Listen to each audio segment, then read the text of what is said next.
दोस्तों नमस्कार। आज का विषय है भारत में उपराष्ट्रपति का चुनाव। ये पूरी प्रक्रिया राष्ट्रपति और उपराष्ट्रपति के चुनाव की थोड़ी अलग होती है। बेसिकली ये इनडायरेक्ट लोगों द्वारा चुना जाता है। वो इनडायरेक्ट का मतलब है कि जो उनके द्वारा प्रतिनिधि चुने जाते हैं वो आगे वोट करते हैं।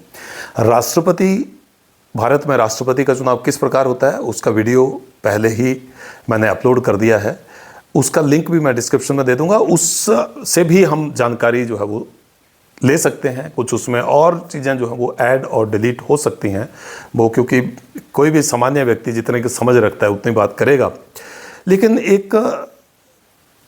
मैंने ऐसा पाया है कि जिससे भी मैं ये बात करता हूँ कि क्या आपको भारत के राष्ट्रपति और उपराष्ट्रपति के चुनाव की प्रक्रिया के बारे में जानकारी जिसको हम इलेबोरेट कर सकते हैं, तो काफ़ी जगह पे ये चैलेंजेस रहते हैं। चाहे वो हमारे टीचर एजुकेटर हों, चाहे हमारे स्टूडेंट्स क्यों ना हों, चाहे वो ग्रेजुएशन पोस्ट ग्रेजुएशन कर रहे हैं। हाँ, कुछ लोग एक्सेप्शन हो सकते हैं जो यूपीएससी वगैरह की तैयारी करते हैं स्टूडेंट्स, या यूपीएससी की तैयारी करवाने वाले लोग हैं। डेफिनेटली वो उनकी एज ऊपर होती है और वो हमेशा जो है वो बहुत इलेबोरेट करके इन चीज़ों को बताते हैं।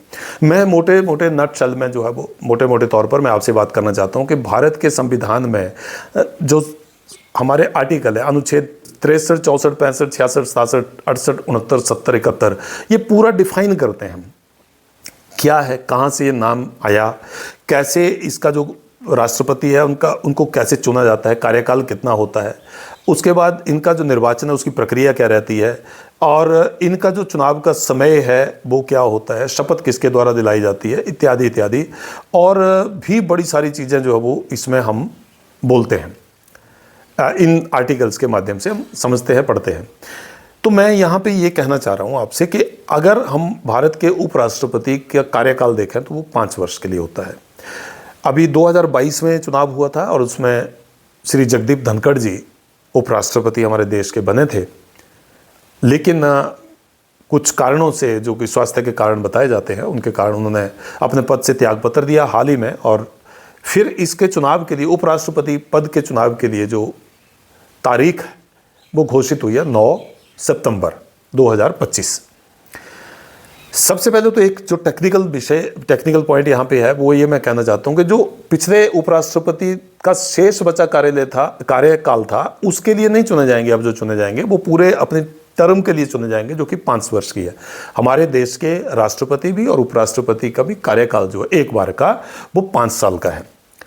और कितने भी बार वो चुनाव लड़ सकते हैं और कितनी भी बार वो री इलेक्ट हो सकते हैं, ये भी प्रावधान है। जैसे अमेरिका में हम देखते हैं कि राष्ट्रपति अधिकतम 2 बार के लिए चुने जाते हैं, लेकिन हमारे देश में ऐसा कोई प्रावधान नहीं है, वो कितने भी बार चुने जा सकते हैं।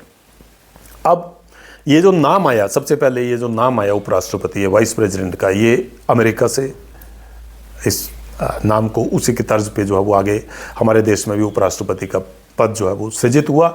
और स्वतंत्रता के बाद, प्राप्त करने के बाद, पहले उपराष्ट्रपति डॉक्टर सर्वपल्ली राधाकृष्णन जी बने, जो बाद में राष्ट्रपति भी बने।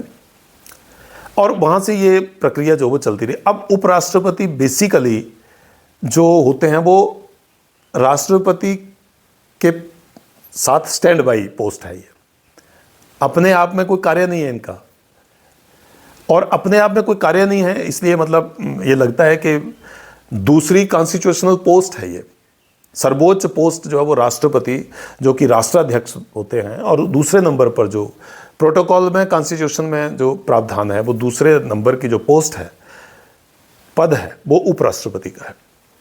तो फिर आगे मैं थोड़ी सी इसकी और चर्चा करूंगा कि फिर ऐसे जो अगर कार्य ही कोई नहीं है, तो मैंने कहा स्टैंड बाई, वो उपराष्ट्रपति जो है वो राष्ट्रपति के लिए स्टैंड बाई एक प्रावधान है। स्टैंड बाई का मतलब है कि यदि राष्ट्रपति किसी कारणवश अपने कार्यकाल को पूरा नहीं करते हैं, या उनको अपने पद से इम्पीचमेंट के द्वारा, जिसको महाअभियोग बोलते हैं, उसके द्वारा हटाया जाता है, या इसके कार्यकाल के चलते उनकी मृत्यु हो जाती है, उस दौरान जब तक कि चुनाव नहीं होता है तब तक उपराष्ट्रपति राष्ट्रपति के कार्य और शक्तियों का प्रयोग करते हैं। और उस दौरान उनको जो वेतन मिलता है वो राष्ट्रपति के बराबर वेतन मिलता है। जो राष्ट्रपति के का वेतन होता है वही उस दौरान के लिए, उस अवधि के लिए उनको वेतन मिलता है, वही सुविधाएं उनको मिलती हैं और वही शक्तियां उनको मिलती हैं।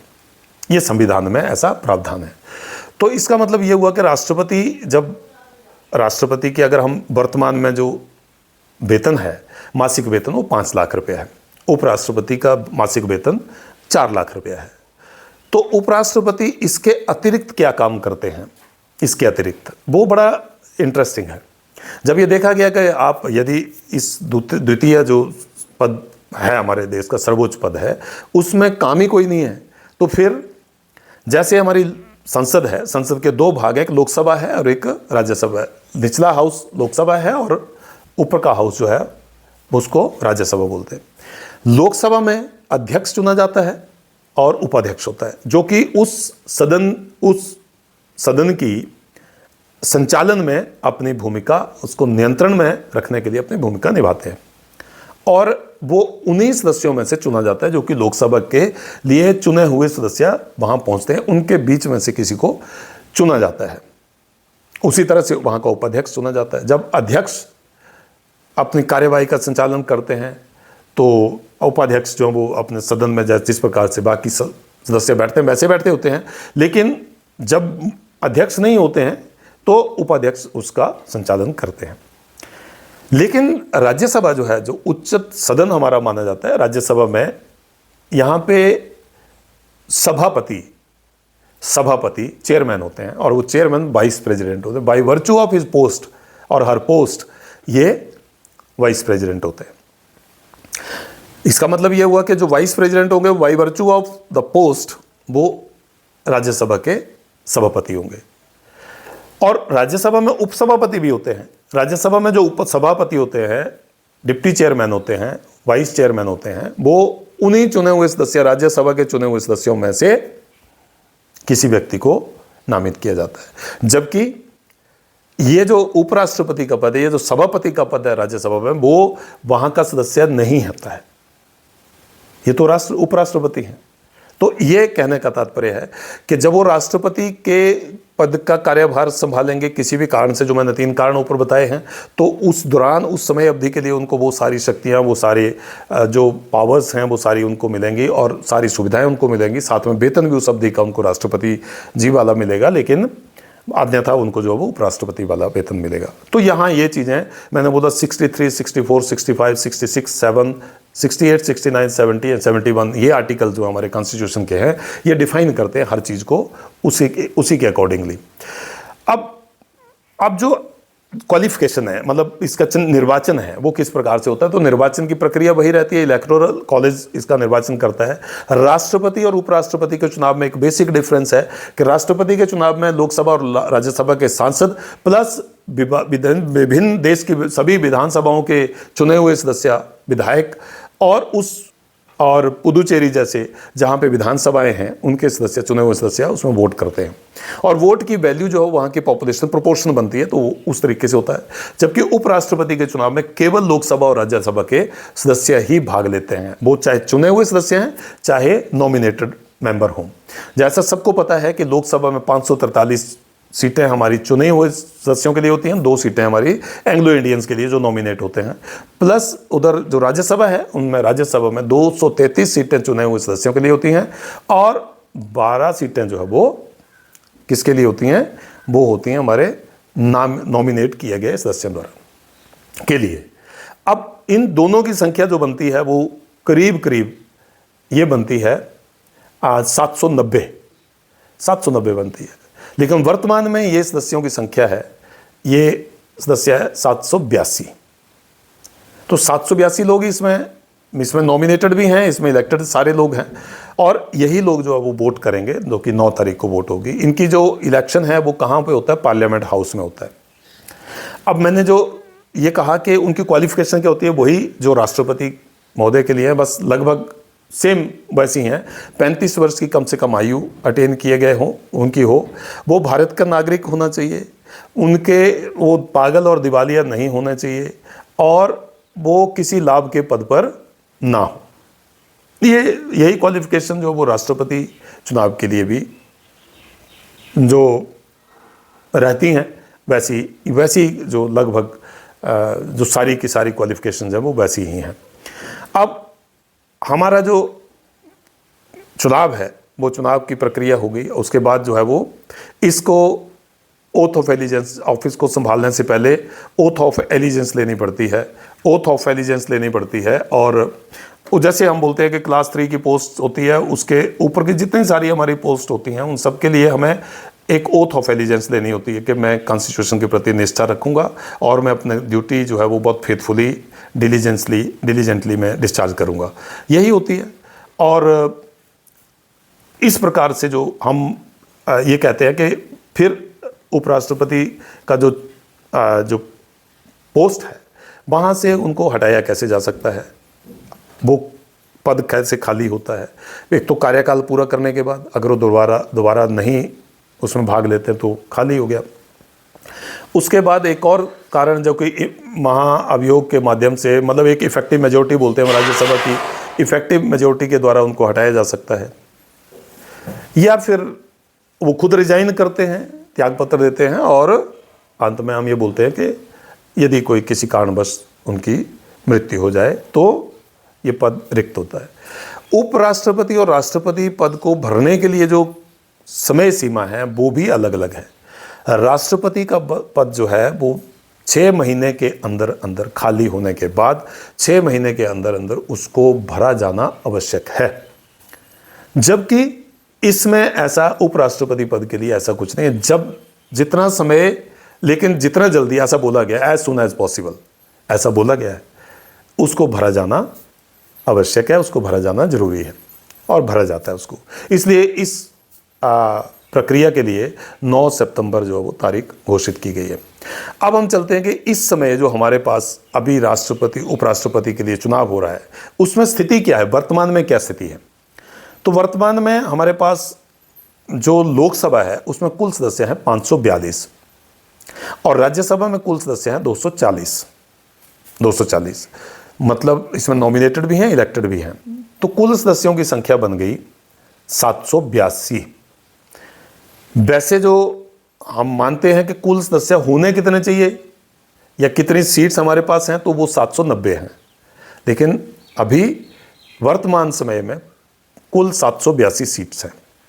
782 में से बहुमत के लिए अब राष्ट्रपति उपराष्ट्रपति के चुनाव में 392 सांसदों का समर्थन चाहिए। और ये जो चुनाव है ये बैलेट द्वारा होता है, गुप्त मतदान के माध्यम से होता है। और व्हिप इसमें जारी होता है या नहीं होता है ये मैटर नहीं करता। व्यक्ति के क्वालिफिकेशन, व्यक्ति के व्यवहार, व्यक्ति के पास्ट रिकॉर्ड को देखते हुए ये सब अंतरात्मा की आवाज़ के ऊपर भी लोग अक्रॉस द पार्टी वोट करते हैं इसमें। और इसमें कोई इस प्रकार का नहीं है कि हम किसी और व्यक्ति को वोट करते हैं तो उसमें हम जो है वो पार्टी से जैसा माना जाता है कि हम उल्लंघन किया है हमने पार्टी के व्हिप का, ऐसा भी इसमें जो है वो नहीं माना जाता। Purely based on the conscious and keeping in view the behaviour, general behaviour, the qualification और the background of that person. तो अभी वर्तमान में हमारे पास जो 2 तरह के अलायंसेस हमारे काम कर रहे हैं। एक है हमारे पास एनडीए, जिसके पास लोकसभा में और राज्यसभा में मिलाकर, मतलब लोकसभा में 293 सीट्स हैं, राज्यसभा में 134 सीट्स हैं, प्लस 10 नॉमिनेटेड हैं। तो कुल अगर हम करते हैं तो 427 सांसद जो एनडीए के पास हैं। इंडिया अलायंस है उसके पास 355 है टोटल, जिसमें से अगर लोकसभा और राज्यसभा का हम बात करें तो लोकसभा में उनके पास 249 और राज्यसभा में 106 कुल सांसद हैं। इसका मतलब 427 और 355। एक तरह से देखा जाए तो 427 में तो हम ये देखें 392 से वो ऑलरेडी 35 सीटें अधिक हैं जो बहुमत के लिए चाहिए उपराष्ट्रपति के पद के चुनाव में, उससे वो 35 सीट्स अधिक हैं, उनके पास ऑलरेडी है। और दूसरी तरफ अगर हम देखें तो 355 इनके अभी इंडिया अलायंस के पास हैं और इनको अगर बहुमत प्राप्त करना हो तो इनको 37 सांसदों के समर्थन की आवश्यकता होगी। बहुत टेक्निकल है इशू, लेकिन मैंने बोला कि अंतरात्मा की आवाज़ के ऊपर भी ये बात होती है। अब जो 2 कैंडिडेट प्रत्याशी जो भारत के उपराष्ट्रपति का चुनाव अभी कंटेस्ट करेंगे, उसमें एक जो एनडीए की तरफ से प्रत्याशी हैं वो सीपी राधाकृष्णन जी हैं, जो कि तमिलनाडु से आते हैं और राष्ट्रीय स्वयंसेवक संघ के बहुत पहले से वो सदस्य रहे हैं। साथ ही बहुत सारे प्रदेशों में उन्होंने राज्यपाल उपराज्यपाल के पद को शोभित किया है, विद्वान है, पढ़े लिखे हैं। दूसरी तरफ इंडिया अलायंस के जो प्रत्याशी हैं वो जस्टिस बी सुदर्शन रेड्डी, जो कि लगभग 20 वर्षों का जिनका जुडिशरी में जो योगदान रहा, और वो गुवाहाटी उच्च न्यायालय के मुख्य न्यायाधीश के साथ साथ माननीय सर्वोच्च न्यायालय के न्यायाधीश पद से जो सेवानिवृत्त हुए हैं, उसके बाद भी वो बहुत सक्रिय रहे हैं और अपने फैसलों के लिए वो जाने जाते हैं। अपनी ईमानदारी, स्पष्टवादिता और कठोर निर्णयों के लिए वो माने जाते हैं। गोवा के पहले लोकायुक्त रहे हैं और इसी के साथ साथ तेलंगाना में हुई सफल जातीय जनगणना के लिए गठित जो कमेटी थी उसके वो अध्यक्ष रहे हैं।